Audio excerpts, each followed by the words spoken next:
Season 2 की शुरुआत एक सांस रोक देने वाले दृश्य से होती है। एक अंधेरी सीली गुफा जैसी जगह, चारों तरफ पुरानी टूटी फूटी गुड़िया रखी है। उनकी खाली कांच जैसी आंखें अंधेरे में चमक रही है।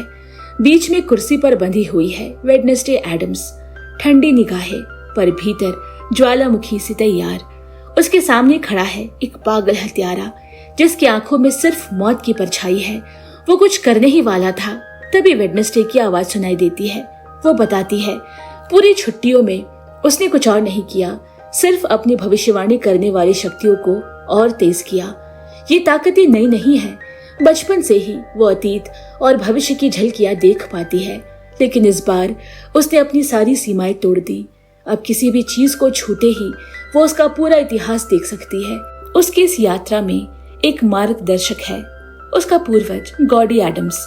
गॉडी ने उसे एक प्राचीन किताब दी थी जिसमें गूढ़ ज्ञान भरा था। छुट्टियों में वेडनेसडे ने उस किताब के हर शब्द को निगल लिया और अब वो एक ऐसे हत्यारे की तलाश में है जिसे कोई और पकड़ नहीं पाया। मकसद साफ था, वो अमेरिका जा रही है। साथ में थी उसकी अजीबोगरीब हथियारों की पूरी किट। लेकिन एयरपोर्ट पर सुरक्षा अधिकारी एक एक करके उसकी चीजें निकालने लगे। सबसे हैरान करने वाली खोज एक कटी हुई हाथ जैसी वस्तु। वो बर्फ से ठंडी आवाज में बोली, यह मरे हुए शरीर पर मेकअप लगाने के लिए है। अमेरिका पहुंचते ही उसने एक आइसक्रीम ट्रक चलाने वाले आदमी से मुलाकात की। लेकिन जैसे ही उसने उसके हाथों को छुआ, उसकी आंखों में उसके सारे अपराधों की तस्वीर चमक उठी। अंधेरा, खून और मासूम लड़कियों की चीख। वो कुछ कर पाती उससे पहले ही आदमी ने उसे बेहोश कर दिया और बांधकर उसी गुड़िया वाली जगह ले गया। यानी हम वापस आ गए उसी शुरुआती दृश्य पर। लेकिन वेडनेसडे कोई आसान शिकार नहीं है। उसके साथ था उसका भरोसेमंद साथी थिंग। दोनों ने मिलकर हमला किया। वेडनेसडे ने हत्यारे का सिर दीवार से पटका, लगातार प्रहार किए और अंत में उसे मौत की नींद सुला दिया। वही हत्यारा जिसने कई लड़कियों की जान ली थी और उनकी याद में गुड़िया जमा करता था। अब उसका खेल खत्म हो चुका है। मिशन पूरा होते ही वेडनेसडे अपने स्कूल नेवरमोर अकेडमी लौटने की तैयारी करने लगी। मोर्टिशा ने कहा, गर्मी की छुट्टियां पलक झपकते ही खत्म हो गई। एडम्स परिवार निकल पड़ा। पग्सली अब बड़ा हो चुका है और उसके हाथों से बिजली जैसी तरंगे निकल सकती है, बिल्कुल अंकल फेस्टो की तरह। वेडनेसडे ने ठंडी आवाज में कहा, तुम्हें अपने निशानेबाजी पर काम करना होगा। मोर्टिशा ने हंसते हुए हामी भरी और लर्च ने आंखें मिचकाकर पुराना हादसा याद दिलाया जब पग्सली का छोड़ा मिसाइल उसकी आंखों पर आ लगा था। मोर्टिशा ने वेडनेसडे से कहा कि अब वो दोनों एक ही स्कूल में होंगे तो वो अपने भाई का ध्यान रखे। वेडनेसडे ने हामी भरी, लेकिन मन ही मन सोचा, मैं तो बस उसकी नई ताकत का फायदा उठाऊंगी। इस बीच एक घने जंगल में एक जोड़ा चोरी छुपे मिल रहा है। पास में छिपकर एक फोटोग्राफर कार्ल तस्वीरें खींच रहा है। अचानक एक आंख वाला कौवा उसके ऊपर आकर बैठ गया, लेकिन कार्ल ने ज्यादा ध्यान नहीं दिया। कुछ ही पलों में आसमान से सैकड़ों कौवे उस पर टूट पड़े। घबराकर कार्ल अपनी कार की तरफ भागा और किसी को फोन करके बोला, शायद मुझे पकड़ लिया गया है, सबूत केबिन में है। लेकिन जब उसने कार का दरवाजा खोला, अंदर पहले से ही कौवों का झुंड था। वे उसकी ओर झपट पड़े और वो चीखते हुए वहीं खत्म हो गया। दूसरी ओर नेवरमोर अकेडमी में एडम्स परिवार पहुंचा। हर छात्र की नजर वेडनेसडे पर है। उसके पहले कारनामों ने उसे मशहूर कर दिया था, लेकिन उसने ठंडी मुस्कान के साथ हर ऑटोग्राफ के अनुरोध को ठुकरा दिया। नई प्रिंसिपल बेरी ने उसका स्वागत किया और एक पुराने परंपरागत आयोजन द बर्निंग में शामिल होने के लिए कहा।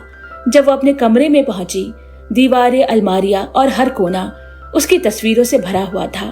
उसके चाहने वालों का पागलपन, पर वेडनेसडे की आंखों में बस एक ही बात थी, ये तो बस शुरुआत है। कमरे का माहौल हल्का फुल्का था। वेडनेसडे की मुलाकात एनिड से होती है। एनिड हमेशा की तरह खुशमिजाज उसे एक काले रंग की टी शर्ट गिफ्ट में देती है और मुस्कुराते हुए अपने शानदार समर वेकेशन की बातें बताती है।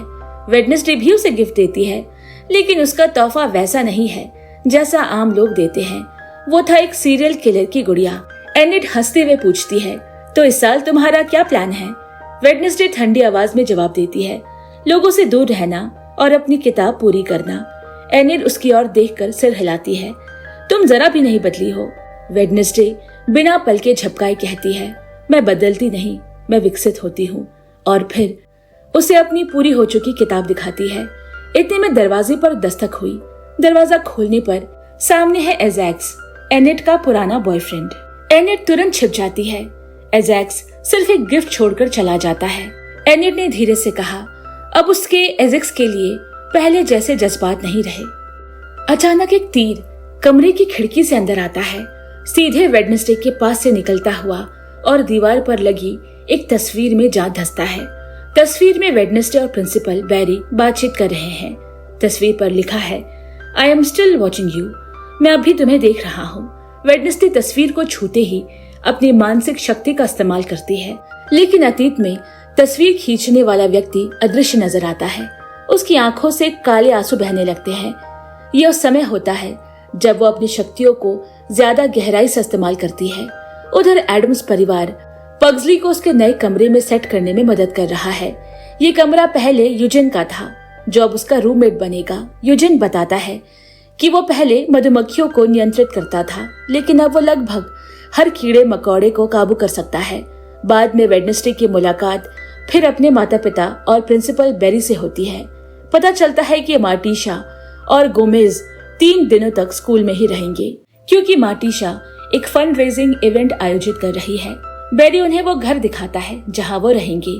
पिछले साल ये घर लॉरेल का था, जो कि अब जेल में है। वेडनेसडे पूछती है, तुम फंड रेजिंग क्यों कर रही हो? मार्टिशा मुस्कुराकर कहती है, अब जब मेरे दोनों बच्चे नेवरमोर में हैं, मेरे पास करने को कुछ और नहीं। मुझे पता है कि गुडी अब तुम्हें मार्गदर्शन देने नहीं आती, जिससे तुम अकेली महसूस करती हो। वेडनेसडे कहती है, उनकी और गुडी की शक्तियां अलग है, तो ये वैसे काम नहीं करेगा। मार्टिशा बताती है कि उसकी बहन ओलिया के पास भी वेडनेसडे जैसी शक्तियां थी और वेडनेसडे उसे उसकी याद दिलाती है, लेकिन वेडनेसडे साफ कह देती है कि वो ठीक है और उन्हें पग्सली पर ध्यान देना चाहिए, क्योंकि वो अभी छोटा है। उस रात पुलिस और एम्बुलेंस कार्ल की मौत की जगह पर मौजूद है। पता चलता है कि कार्ल एक अंडरकवर इन्वेस्टिगेटर था। वेडनेसडे चुपके से क्राइम सीन में घुस आती है और नए अफसर सैंटियागो से मिलती है। उसे जंगल की तरफ भागता हुआ एक संदिग्ध आदमी दिखता है। वो डोनोवन है, कार्ल का दोस्त और पुराना साथी। डोनोवन बताता है कि वो दोनों एक खतरनाक साजिश की जांच कर रहे थे, जिसे कार्ल ने उजागर किया था। एक ऐसा खतरा जो आउटकास्ट की जिंदगी पर मंडरा रहा है। वेडनेसडे उसका मजाक उड़ाती है कि अचानक उसे आउटकास्ट की इतनी चिंता क्यों होने लगी। डोनोवन कहता है, उसका बेटा भी उनमें से एक था, भले ही लॉरेन ने उसे एक राक्षस बना दिया हो। वेडनेसडे ठंडे स्वर में कहती है, तुम्हारा बेटा हमेशा से राक्षस था। डोनोवन उसकी मदद मांगता है। वो कहती है कि वो यहाँ यूं ही नहीं आई, कुछ था जिसने उसे इस जगह खींचा।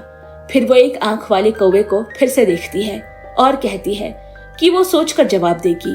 अगले दिन स्टूडेंट्स दी बर्निंग इवेंट की तैयारी कर रहे हैं। एक पुराने पेड़ को रात में जलाया जाएगा। एनेट बताती है कि जेवियर ने उसे एक आंख वाले कौवे की तस्वीर भेजी है और लिखा है, मुझे नहीं पता इसका मतलब क्या है, लेकिन मैंने इसे सपने में देखा है और ये तुम्हारे साथ जुड़ा हुआ है। वेडनेसडे चौंक जाती है जब पता चलता है कि किसी ने उसके टाइपराइटर का इस्तेमाल किया है और उसका पूरा मैन्युस्क्रिप्ट चुरा लिया है। चोर ने उसकी बिना आंखों वाली तस्वीर छोड़ी है। साथ में संदेश है, मैं तुम्हारा मैन्युस्क्रिप्ट दी बर्निंग में जला दूंगा। वेडनेसडे टूट जाती है। उसने 2 साल में वो किताब लिखी थी। वो और एनेट पार्टी में जाते हैं। वेडनेसडे उसे कहती है कि किसी भी संदिग्ध व्यक्ति पर नजर रखे। उसे फिर से एक संदेश मिलता है, अगर अपना मैन्युस्क्रिप्ट बचाना चाहती हो तो द बर्निंग के अंदर मुझसे मिलो। वो पेड़ के अंदर चली जाती है, जबकि एनेट उसे रोकने की कोशिश करती है। इसी बीच बेरी समारोह शुरू करता है, नेवरमोर के लिए एक नए युग की घोषणा करता है और नाइट शो सोसाइटी को भंग कर देता है। अंदर वेडनेसडे अपना मैन्युस्क्रिप्ट पाती है और बाहर निकलने की कोशिश करती है, लेकिन तभी पेड़ में आग लग जाती है। एनेट भागकर बेरी को बताती है कि वेडनेसडे अंदर है। आखिरकार वेडनेसडे समय रहते बाहर निकल आती है। बेरी उसकी बहादुरी की तारीफ करता है। वो उसके और उसके पुराने साथियों का पोर्ट्रेट दिखाता है, जिन्होंने स्कूल को बचाया था। सभी छात्र तालियां बजाते हैं, सिवाय वेडनेसडे के, जो हमेशा की तरह ठंडी खड़ी रहती है। वो मंच पर जाकर कहती है, मैं तब तक नहीं रुकूंगी जब तक अपने सभी दुश्मनों को ना मिटा दूं। और दुश्मन से मेरा मतलब है सब लोग। मैं तुम्हारी हीरो नहीं हूँ, मैं किसी के साथ खड़ी नहीं होती, मैं सिर्फ अपने लिए खड़ी होती हूँ। हॉल में गूंजती तालियों के बीच वेडनेसडे एक पल के लिए भी नहीं मुस्कुराती। वो सीधा मंच पर रखे अपने और अपने दोस्तों के पोर्ट्रेट की ओर बढ़ती है और अपनी जेब से माचिस निकालकर उसमें आग लगा देती है। तस्वीर के जलते ही चारों तरफ खामोशी छा जाती है। वो बिना पीछे देखे वहां से चली जाती है। पीछे पीछे एनेट भी जाती है। उसके चेहरे पर नाराजगी साफ है। इसी बीच जंगल में पग्सली अकेला घूम रहा है। वो एक अजीब टेढ़ी मेढ़ी शाखाओं वाले पेड़ तक पहुंचता है। जैसे ही वहां झांक कर अंदर देखता है, अचानक कौवों का झुंड उस पर टूट पड़ता है। घबराकर वो जमीन पर झटका छोड़ता है। बिजली की लहर फैलती है और वहीं गड़े एक पुराने ज़ॉम्बी को अनजाने में जगा देती है। बाद में एनेट वेडनेसडे के कंधे पर हाथ रखती है और उसी पल वेडनेसडे को एक अंधेरी दृष्टि दिखाई देती है। एक कब्रिस्तान, हर जगह कौवे और एक कब्र जिस पर लिखा है एनेट। एनेट उसके कानों में फुसफुसाती है, मैं तुम्हारी वजह से मरी हूँ। फिर अचानक उसके पीछे आकर उसका गला घोटने लगती है। लेकिन असलियत में वेडनेसडे फर्श पर खड़ी कांप रही है। उसकी आंखों से काले आंसू बह रहे हैं। मार्टिशा तुरंत उसे रोकती है और कहती है, तुम अपनी शक्तियों का गलत इस्तेमाल कर रही हो। गुडी की किताब मुझे दे दो। वही इस असंतुलन की वजह है। समय आने पर एक नया मार्गदर्शक आएगा। लेकिन वेडनेसडे मना करती है और गुस्से में वहां से निकल जाती है। वो बार बार उस एक आंख वाले कौवे के बारे में सोचती है। जवाब ढूंढने के लिए वो डोनोवन के घर पहुंचती है, लेकिन दरवाजा खुलते ही उसकी सांस अटक जाती है। डोनोवन फर्श पर पड़ा है, आंखें नूची हुई और उसके मुंह से कौवों का झुंड निकल रहा है। वेडनेसडे समझ जाती है कौवों से उसकी हत्या कराई गई है। वो उसके शरीर को छूकर विजन लेने की कोशिश करती है, लेकिन इस बार शक्ति काम नहीं करती। किसी ने उसकी क्षमता को रोक दिया है। तभी पुलिस आ जाती है और उसे गिरफ्तार कर लेती है। थाने में सैंटियागो उससे पूछताछ करती है। डोनोवन का फोन गायब है। उसकी आंखें नोचने वाले का आखिरी शिकार कार्ल था। तुम्हारा कोई संबंध है? वेडनेसडे ठंडे स्वर में जवाब देती है, डोनोवन ने मुझसे मिलने को कहा था। मैं उसकी मौत या फोन के बारे में कुछ नहीं जानती। तभी दरवाजा खुलता है। गोमेज अंदर आता है और घोषणा करता है, मैं वेडनेसडे का वकील हूँ और बिना कोर्ट ऑर्डर के तुम मुझसे एक शब्द नहीं पूछोगी। अगली सुबह पग्सली यूजिन को दिखाता है कि उसने ज़ॉम्बी को पकड़कर जंगल में बांध रखा है। वो बताता है कि उसे गलती से जिंदा कर दिया था और उसका नाम रखा है स्लर्प। यूजिन को यह ख्याल डरावना लगता है, लेकिन पग्सली कहता है सब ठीक है। उधर वेडनेसडे अपने कमरे में लौटती है और सन्न रह जाती है। एनेट बिस्तर पर मरी पड़ी है। वो घबरा जाती है, लेकिन ये सिर्फ एक मजाक था। एनेट हंसते हुए कहती है, ये बदला है, याद है तुमने भी मुझे एक बार डराया था। फिर एनेट उसे एक चीज दिखाती है, एक इंसान की असली आंख जो कमरे में मिली है। वेडनेसडे गौर करती है, आंखें नीली है, शायद कोई पक्षी से लाया होगा। तभी एनेट के फोन पर एक फोटो आती है, वेडनेसडे की तस्वीर, साथ में संदेश, I am watching you. Wednesday तुरंत एनेट से कहती है, इस नंबर को ट्रैक करो। नतीजा आता है, ये डोनोवन का नंबर है। अब वेडनेसडे को यकीन हो जाता है कि जिसने डोनोवन को मारा उसी ने उसका फोन भी चुरा लिया। एनेट डर कर कहती है, स्कूल के दूसरे दिन ही मैं किसी हत्या की तहकीकात में नहीं फंसना चाहती। इतना कहकर वो वहाँ से चली जाती है। वेडनेसडे उस आंख को पकड़कर फिर विजन देखने की कोशिश करती है, लेकिन शक्ति फिर नाकाम रहती है। वो गुडी की किताब में जवाब ढूंढने लगती है। उधर स्कूल में प्रैंक डे चल रहा है। हर कोई अपनी ताकत का इस्तेमाल मजाक करने के लिए कर रहा है। एजैक्स एनेट को एक लड़के ब्रूनर के साथ देखता है और जल जाता है। यूनिस उसे बदला लेने का सुझाव देता है और ब्रूनर पर कीड़ों का झुंड छोड़ देता है। बाद में एजैक्स अपने सांप जैसे बालों से ब्रूनर और बाकी छात्रों को पत्थर बना देता है। दूसरे छात्र बदला लेते हैं और उसे हवा में उछाल देते हैं। इसी बीच यूजिन और पग्सली स्लर्प को खाना खिलाने चले जाते हैं, लेकिन उनके जाते ही स्लर्प अपनी रस्सियां तोड़कर भाग निकलता है। वेडनेसडे अब टाइलर से मिलने मनोचिकित्सा केंद्र वेल जाती है। रिसेप्शन पर उसे मैगी नाम की स्टाफ मिलती है, जो बताती है कि डॉक्टर फेयरबर्न मुलाकात की निगरानी करेंगे। वेडनेसडे टाइलर के सामने बैठती है। टाइलर मुस्कुराते हुए कहता है, मुझे पता था तुम आओगी। तुम मुझसे यहाँ तक कि मेरे अंदर के राक्षस से भी प्यार करती हो। लेकिन वेडनेसडे सीधी बात करती है, तुम्हारे पिता डोनोवन और तुम्हारे दोस्त कार्ल दोनों मारे गए। मुझे सच्चाई चाहिए। टाइलर उसका मजाक उड़ाता है। तुम्हारे नाकाम होने का इंतजार करूंगा और अगली बार एनेट से जरूर मिलना, क्योंकि मैं उसे मार दूंगा। मैं चाहता हूँ कि तुम जिंदगी भर उसका नाम चिल्लाते हुए पछताओ। वेंसडे शांत रहती है। मैं बस तुम्हें जंजीरों में बेबस देखना चाहती थी। लॉरेन ने तुम्हें चुना क्योंकि तुम एक हारे हुए, काफी परोसने वाले मामूली इंसान हो। सबसे अच्छा बदला ये है कि तुम यही मरोगे, अकेले और बेकार। टाइलर गुस्से में लगभग रूप बदलने ही वाला होता है, लेकिन गार्ड्स उसे बिजली का झटका देकर रोक देते हैं। वेंसडे बिना पीछे देखे वहां से निकल जाती है। रात के समय मार्टिशिया चुपचाप वेंसडे के कमरे में पहुंची और वहां उसे गुडी की किताब मिल गई।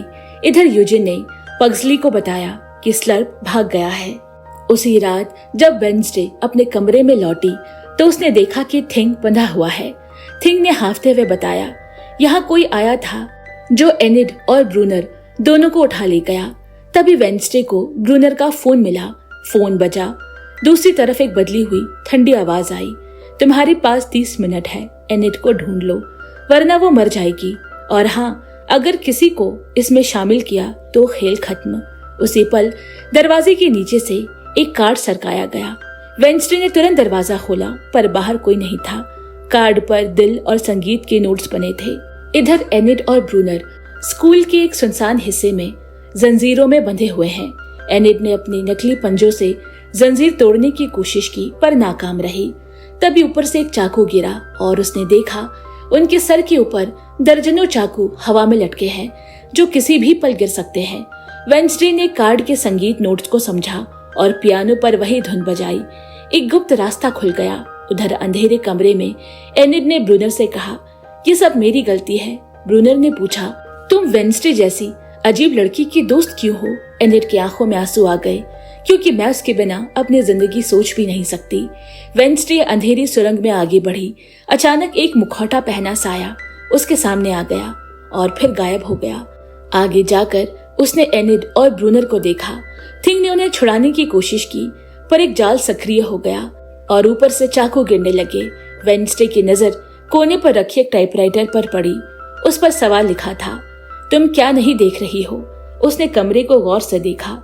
एक ही लेखक की कई किताबें, लेकिन एक गायब थी। वो तुरंत समझ गई। गायब किताब का नाम टाइप किया और चाकू हवा में रुककर वापस छत में चले गए। तभी परछाई से एक लड़की बाहर आई। हैप्पी प्रैंक डे, मैं तुम्हारी सबसे बड़ी फैन हूँ। ये सब मैंने सिर्फ तुम्हारा ध्यान पाने के लिए किया है। मैं तुम्हारी दोस्त बनना चाहती हूँ। वेंसडे हैरान रह गई। तो इतना सब होने के पीछे ये लड़की है? वो बस एक स्टूडेंट एग्नेस थी जिसने मजाक के तौर पर उसकी किताब ही जलाने की कोशिश की। उसने गुस्से में पूछा, डोनोवन को क्यों मारा? एग्नेस बोली, मैंने नहीं मारा, मैंने तो बस उसका फोन चुरा लिया यादगार के लिए। मैं तुम्हें असली कातिल तक पहुंचने में मदद कर सकती हूँ। लेकिन वेंसडे ने उसे मना कर दिया।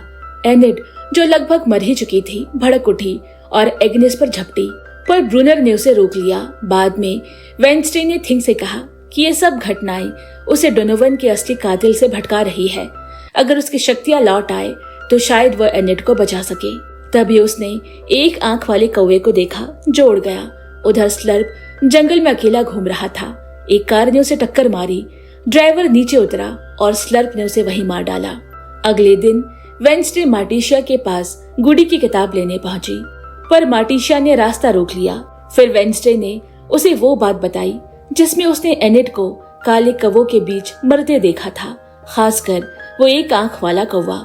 उसने कहा कि यही कौवा डोनोवन और कार्ल की मौत का जिम्मेदार है और कोई इसे नियंत्रित कर रहा है। अगर वो कातिल को नहीं ढूंढ पाई तो अगली शिकार एनिड होगी। मार्टिशिया ने कहा, तुम्हारी विजन की कई तरह से व्याख्या हो सकती है, पर वेंसडे ने जिद पकड़ ली। मेरी शक्तियां पहले पूरी तरह नियंत्रण में थी, लेकिन अब कोई इसे रोक रहा है। मार्टिशिया ने सख्त स्वर में कहा, यही सबूत है कि तुम अभी तैयार नहीं हो। ये किताब खतरनाक रास्तों की ओर ले जाती है। अगर तुम जिद्दी रही तो अंतोलिया की तरह पागल हो जाओगी। वेंसडे बिना कुछ कहे गुस्से और उलझन में वहां से चली गई। उधर पग्सली और यूजिन को पता चलता है कि स्लर्प अपने आप उसी केबिन में लौट आया है। उधर डोनोवन का अंतिम संस्कार हो रहा है। माहौल बेहद सूना है। सिर्फ ऑफिसर सैंटियागो और टाइलर की नर्स फेयरबर्न मौजूद है। किसी को उसकी मौत की परवाह नहीं लग रही। जांच भी अब एकदम ठप हो गई है। इसी बीच वेंसडे फिर से एग्नेस के पास जाती है और पूछती है कि उसने आखिर डोनोवन का फोन अनलॉक कैसे किया। एग्नेस बताती है कि उसने अपनी एक शेप शिफ्टर दोस्त से डोनोवन का रूप लेने को कहा था, जिससे फोन अपने आप अनलॉक हो गया। फिर वो वेंसडे को एक डब्बा देती है जिसमें डोनोवन के घर से चोरी की हुई चीजें रखी है। वेंसडे कार्ल की आखिरी रिकॉर्ड किया गया मैसेज सुनती है जिसमें वो कह रहा है कि सबूत केबिन में छिपा है। फोटो में वही केबिन है और पीछे उसका लोकेशन लिखा है। वेंसडे को एहसास होता है कि ये जगह स्कूल के आने वाले कैंपिंग ट्रिप के पास ही है। उधर एनिड इस बात से खुश है कि वेंसडे ट्रिप पर जा रही है, लेकिन उसने ठंडे लिहाज में कहा, मैं घूमने नहीं बल्कि कत्ल की जांच करने जा रही हूँ। जब स्कूल की बस कैंप साइट पर पहुंची, वेंसडे ने नोटिस किया कि पग्सली अपने साथ एक ताबूत लाया है। पूछने पर वो झूठ बोलता है कि इसमें आग जलाने के लिए लकड़ियां हैं, लेकिन असल में अंदर स्लर्प छिपा है। मार्टिशिया और गोमेज भी वहां पहुंचते हैं, लेकिन वेंसडे अभी अपनी माँ से नाराज है, इसीलिए उनसे दूरी बनाती है। प्रिंसिपल बेरी सभी स्टूडेंट्स को नियम समझाते हैं।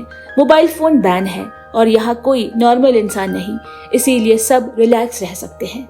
लेकिन तभी अचानक एक रेगुलर स्काउट का ग्रुप धमकता है। उनके लीडर रान का दावा है कि उसने ये जमीन 6 महीने पहले बुक कराई थी और स्कूल वालों को जाना होगा। बेरी भी कहता है कि उसने भी बुक की है। तनाव बढ़ता है और वेंसडे बीच में बोल पड़ती है, चलो तय करने के लिए एक खेल खेलते हैं, जीतने वाला यहाँ रहेगा। रॉन मान जाता है और खेल के नियम तय होते हैं।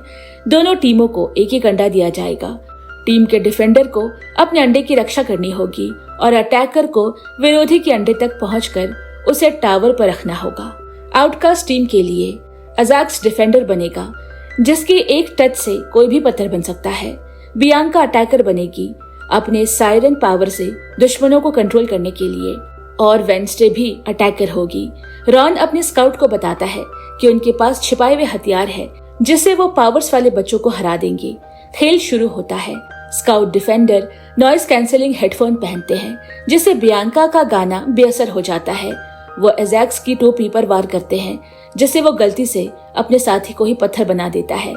फिर वे उसका चेहरा ढककर अंडा छीन लेते हैं और फ्लेयर गन के छूटते ही अब आउटकास्ट पलटवार करते हैं। एनिड और ब्रूनर दौड़कर डिफेंडर से भिड़ते हैं, लेकिन वो टीयर गैस फेंक देते हैं। उधर यूजिन अपनी ताकत से मधुमक्खियों को उन पर छोड़ देता है। वेंसडे इन सब चीजों से बेअसर होकर चलती है और अंडा पकड़ लेती है, लेकिन अब भी स्काउट्स उनसे आगे है। उनका लीडर टावर की आखिरी सीढ़ी चढ़ रहा है। तभी वेंसडे रस्सी से जिपलाइन करती हुई आती है, उसे लात मारकर गिरा देती है और अंडा टावर पर रख देती है। आउटकास्ट जीत जाते हैं। सब खुश होकर जश्न मनाते हैं, लेकिन वेंसडे के लिए ये खेल सिर्फ एक ढाल है ताकि वो डोनोवन के केबिन के पास पहुंच सके। जब वो चुपके से निकलने लगती है, बेरी उसे रात की पार्टी के लिए बुलाता है, लेकिन वो मना कर देती है। इधर रॉन अपने स्काउट्स को डांट रहा था, तुम लोग एक आउटकास्ट लड़की से कैसे हार गए। उसकी आंखों में गुस्सा था, लेकिन साथ ही उनसे दोबारा जीतने का जोश भी था। कैंप साइट पर बाकी स्टूडेंट्स आग के चारों ओर बैठकर मस्ती कर रहे हैं, लेकिन वेंसडे चुपचाप अंधेरे में केबिन की तरफ निकल पड़ी। पुराने लकड़ी के दरवाजे को धक्का देकर अंदर गई तो वहाँ सन्नाटा पसरा है। उसने हर कोने को खंगालना शुरू किया। एक पुराने शीशे के पीछे उसे अखबार की कतरनें मिली। सभी में एक जैसी खबरें हैं। आउटकास्ट स्टूडेंट की रहस्यमयी मौतें, सभी एक जगह के मरीज रह चुके हैं। वेलहेल मेंटल हॉस्पिटल के सूची के सबसे ऊपर नाम है लुइस का। वेंसडे को शक हो गया कि वही हत्यारा है, और अगर वो सही है तो अगला निशाना एनिड हो सकती है। उसने अपनी शक्तियों का सहारा लेने की कोशिश की, लेकिन कुछ भी नहीं हुआ। अब उसे समझ आ गया, गुडी की किताब किसी भी कीमत पर वापस लानी होगी। वो सारे सबूत लेकर मार्टिशिया के पास पहुंची और उसे चुनौती दी। ब्लाइंड ड्यूअल, अगर मैं जीत गई तो किताब मेरी, अगर तुम जीती तो किताब जल जाएगी। मार्टिशिया ने मुस्कुराकर चुनौती स्वीकार कर ली। दूसरी तरफ रॉन ने अपने स्काउट्स को आदेश दिया, आउटकास्ट कैंप में चुपके से घुसो, सबको बांध दो, फिर मैं उन्हें सबक सिखाऊंगा। लेकिन किस्मत ने खेल पलट दिया। वो गलत टेंट में घुस गए और वहाँ स्लर्प था। अगले ही पल स्लर्प ने उनका दिमाग चबा डाला और बाहर खड़े स्काउट्स सब कुछ देखकर डर से कांप उठे। उधर वेंसडे और मार्टिशिया ने अपने अपने सीने पर कांच का दिल बांधा और आंखों पर पट्टी बांधकर लड़ाई शुरू की। हथियारों की टकराहट और तेज कदमों की आवाज से माहौल भर गया। मार्टिशिया ज्यादा ताकतवर थी। कुछ ही देर में उसने वेंसडे का दिल तोड़ दिया। जीत उसकी हुई, लेकिन तभी जंगल से चीखें गूंज उठी। स्लर्प हाथ में कुल्हाड़ी लेकर भागता आ रहा है। स्टूडेंट्स उसे देखकर भागने लगे। वेंसडे ने तेजी से कुल्हाड़ी छीनी और पूरी ताकत से स्लर्प पर वार किया। पुलिस तुरंत पहुंची, स्लर्प को गिरफ्तार किया और रॉन की लाश बरामद की। मगर वेंसडे किताब खोने से टूट गई। इस बीच वेल मेंटल हॉस्पिटल में लॉरेल को लाया गया। डॉक्टर फेयरबर्न ने उससे पूछा कि तुमने टाइलर के साथ क्या किया है। लॉरेल ने मदद से इनकार कर दिया। जवाब में फेयरबर्न ने आदेश दिया कि इसे हमेशा के लिए अकेले कोठरी में डाल दो। डर के मारे लॉरेल मान गई, लेकिन एक शर्त रखी, पहले मुझे टाइलर से मिलना होगा। जैसे ही टाइलर ने उसे देखा, वो तुरंत राक्षस में बदल गया और उसका गला पकड़ लिया। गुस्से में गरजते हुए बोला, तुम ही वजह हो कि मैं यहाँ कैद हूँ। लॉरेल ने कसम खाई, मैं तुम्हें छुड़ाऊंगी, लेकिन टाइलर ने उसे जोर से एक किनारे फेंक दिया। उधर वेंसडे एक कब्र के पास खड़ी है, जो पेट्रिशिया नाम की लड़की की है, जिसकी जांच डोनोवन कर रहा था। तभी उसकी दादी हेस्टर वहां आई। वेंसडे ने ही उन्हें बुलाया है। उसने अपनी सारी खोजें उन्हें बताई, जिसमें डोनोवन की लिस्ट भी है। सभी वेलहेल के मरीज हैं। तभी एक आंख वाला कौवा ऊपर से झपटा, अखबार की कतरन छीनी और उड़ते उड़ते एक मोटरसाइकिल सवार के पीछे चला गया। वेंसडे ने पीछा किया, लेकिन वो निकल गया। उसने बाद में हेस्टर से कहा, पता लगाओ इन लाशों का दाह संस्कार किसने करवाया। फिर वो अपने अंकल फेस्टर से मिली और कहा, वेल में घुसकर पता लगाओ लुइस कौन है। बाद में हेस्टर लौटी और बताया, इन दाह संस्कारों को एक डॉक्टर ने मंजूरी दी थी, ऑगस्टस। वो पहले वेलहेल में डॉक्टर था और अब वहां का कैदी है। हेस्टर ने मार्टिशिया को समझाया, वेंसडे को खुद फैसला लेने दो। अगर वो मुसीबत में फंसी तो खुद ही बाहर निकलने का रास्ता ढूंढ लेगी। मार्टिशिया ने ठंडे स्वर में कहा, तुम्हारी बेटी ओलिया की तरह, जो 20 सालों से गायब है। हेस्टर ने सौदा रखा, गुडी की किताब दे दो, मैं तुम्हारे फंड रेजर में बड़ा डोनेशन दूंगी। मार्टिशिया ने किताब निकाली और बिना पलक झपकाए उसे आग में फेंक दिया। मैं अपने परिवार को लेकर कोई सौदा नहीं करूंगी। उधर फेस्टर पागल होने का नाटक करते हुए वेलहेल मेंटल हॉस्पिटल में दाखिल हुआ। डॉक्टर फेयरबर्न उस पर भरोसा करके उसे अंदर भर्ती कर लेती है, लेकिन उसका असली मकसद अंदर रहकर सच का पता लगाना है। उधर स्कूल के आंगन में वेंसडे और एनिट बातें कर रहे हैं। तभी अचानक आसमान से काले कौवों का एक विशाल झुंड उन पर टूट पड़ता है। ये कोई साधारण हमला नहीं, किसी के नियंत्रण में वो सीधा स्टूडेंट्स पर झपट पड़े। चारों तरफ अफरा तफरी मच जाती है। वेंसडे और एनिट एक मेज के नीचे छिप जाते हैं। इसी बीच बैरी आता है और आग के लपटों से उन्हें रोकने की कोशिश करता है, लेकिन कौवे बहुत ज्यादा है। तभी एक आंख वाला कौवा थिंग को पंजों में दबाकर उड़ जाता है। बैरी ने उस पर गोली चलाई और कौवे ने थिंग को छोड़ दिया। थिंग एक मूर्ति पर गिरता है, लेकिन वो मूर्ति का हाथ टूटने वाला होता है और वो नीचे गिरने लगता है। एनिट समय रहते उसे पकड़ लेती है। वेंसडे उस नकाबपोश पर नजर डालती है, जो इन सब के पीछे जिम्मेदार है। वो उसका पीछा करते हुए सीढ़ियों पर चढ़ते हुए उसे लगभग पकड़ ही लेती, लेकिन वो गायब हो जाता है। तभी सामने डॉक्टर फेयरबर्न आ जाती है। वेंसडे उससे पूछती है कि वो यहाँ क्या कर रही है। फेयरबर्न ने कहा कि वो कैप्री से मिलने आई है। वो वेलहेल के मरीजों को संगीत सिखाएगी। वेंसडे चुपचाप वहाँ से चली जाती है, लेकिन थिंग को इशारा करती है कि वो फेयरबर्न का पीछा करे और देखे कि वो कहाँ जा रही है। थिंग फेयरबर्न के पीछे पीछे वेलहेल पहुंचता है और वहां फेस्टर को सूचना देता है। फेस्टर अगस्टस से मिलने जाता है और उससे लुइस का ठिकाना जान लेता है, लेकिन जैसे ही वो कमरे में घुसने वाला होता है, फेयरबर्न उसे पकड़कर स्लर्प के साथ एक ही सेल में बंद कर देती है। थिंग ये खबर वेंसडे तक पहुंचाता है। वो फैसला करती है कि वो खुद अंदर जाएगी और फेस्टर को बचाएगी। वो कैप्री की गाड़ी में छिपकर वेलहेल में दाखिल हो जाती है। वो फेस्टर को आजाद करती है और दोनों लुइस की तलाश में निकलते हैं। इस बीच स्लर्प भी आजाद हो जाता है और गार्ड्स पर हमला कर देता है। उसे अफरा तफरी में लॉरेन को लाया जा रहा होता है, लेकिन वो भी भाग निकलती है। अलार्म बज उठते ही पूरी सुविधा लॉकडाउन में चली जाती है। वेंसडे और फेस्टर एक कमरे में लुइस लिखा देखते हैं। अंदर उन्हें एक गुप्त रास्ता मिलता है, आउटकास्ट रिसर्च। वहाँ वे जीवित आउटकास्ट को देखते हैं। वे मरे नहीं हैं, बल्कि अगवा करके उन पर प्रयोग किए जा रहे हैं। वेंसडे को एहसास होता है डोनोवन को डर था कि टाइलर के साथ भी यही होगा, इसीलिए वो इतनी गहराई से जांच कर रहा था। फिर वो एक रेस्ट्रिक्टेड कमरे का पता लगाते हैं जहां एक महिला कैदी अजीब सी शांति से बैठी है। तभी नकाबपोश दाखिल होता है। वो और कोई नहीं बल्कि वेलहेल मेंटल हॉस्पिटल की रिसेप्शनिस्ट मैगी है। वो बताती है कि वो ऑगस्टस की बेटी है और फेयरबर्न उसी के लिए रिसर्च कर रही है। एक ऐसा रिसर्च जिसमें आउटकास्ट की शक्तियां छीनकर आम इंसानों को दे दी जाएगी। वेंसडे से पागलपन कहती है, लेकिन मैगी हंसते हुए कहती है ये सफल हुआ है। वो खुद इसका जीता जागता सबूत है।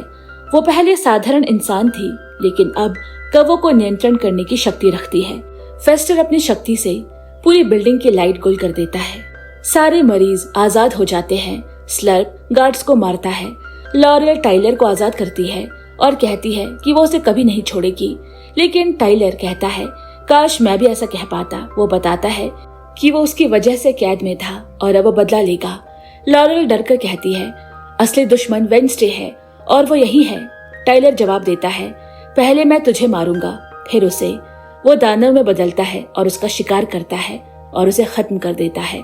दूसरी तरफ फेयरबर्न अगस्त को लेकर छुपने की कोशिश करती है, लेकिन स्लर्प उन्हें ढूंढ लेता है। वो पहले फेयरबर्न को मारता है और फिर अगस्त को खा जाता है। वेंसडे और एक रहस्यमय महिला भागने की कोशिश करते हैं, लेकिन रास्ते में टाइलर आ जाता है।